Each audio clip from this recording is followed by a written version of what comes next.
Hello everyone, Chief Meteorologist Brian Hale here with a look at where we're going in terms of Hanna. Hanna is barely a tropical storm, making its way on down to the southwest at around 9 miles an hour. That's been a popular forward speed for this storm since landfall yesterday at 5 o'clock, moving to the west and then diving onto the southwest. Its influence can still be felt across the valley, in particular as it spins counterclockwise. It brings moisture back on up in the form of rain on into the valley, and it's going to do that repeatedly over the next several hours, even into the next couple of days. Its influence will still be felt with thunderstorm and shower development in the forecast through Wednesday. And here we can see some of the rain continuing to move across, but it's light stuff. It's not that significant, but it's all runoff is the problem.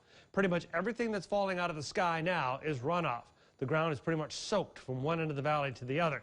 And here we can see more moving on in to Mission and through Mission and Rio Grande City and areas that are already experiencing localized flooding conditions. And we have that right tied up on into Starr County now, Sullivan City, La Gruya, Rio Grande City to Roma, all experiencing the same as well, even around McAllen, where some streets are flooded, and on back in through Edinburgh, and again through Cameron and Willacy counties that have received a big bulk of the rain of last night. Take a look at the flood warnings in effect. All the green outlines here represent a flood warning. Those in effect until 3 o'clock today, but I'm pretty sure that a lot of these will be extended with flooding conditions existing as we speak. The tornado watch, that will continue as well, simply because the overall storm has introduced so much energy into the atmosphere. These little spin-up signatures for tornadoes end up popping up on radar.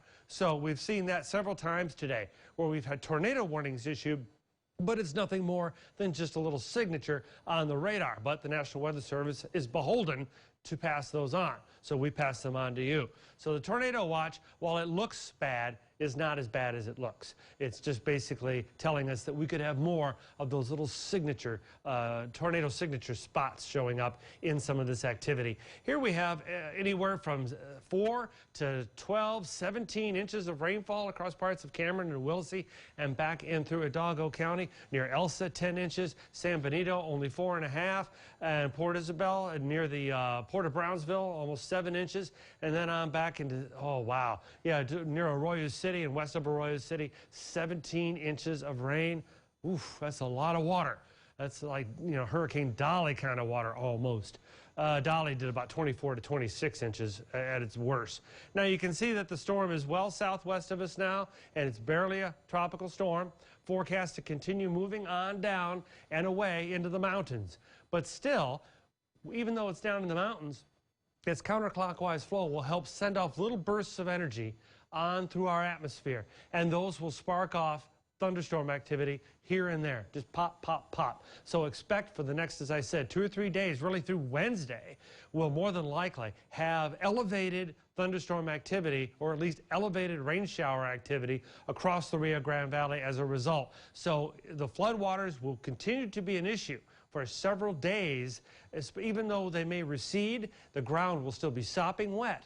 And any of these little pips and pops that come out of there and come across the valley will be nothing but runoff. So we're going to have to keep a sharp eye on the flooding situation through at least the middle of the week. So that's where we stand. A lot better off than last night, but we still need to be on our best behavior, especially in terms of flash flooding. That's a look at it for now. We'll have more in just a bit.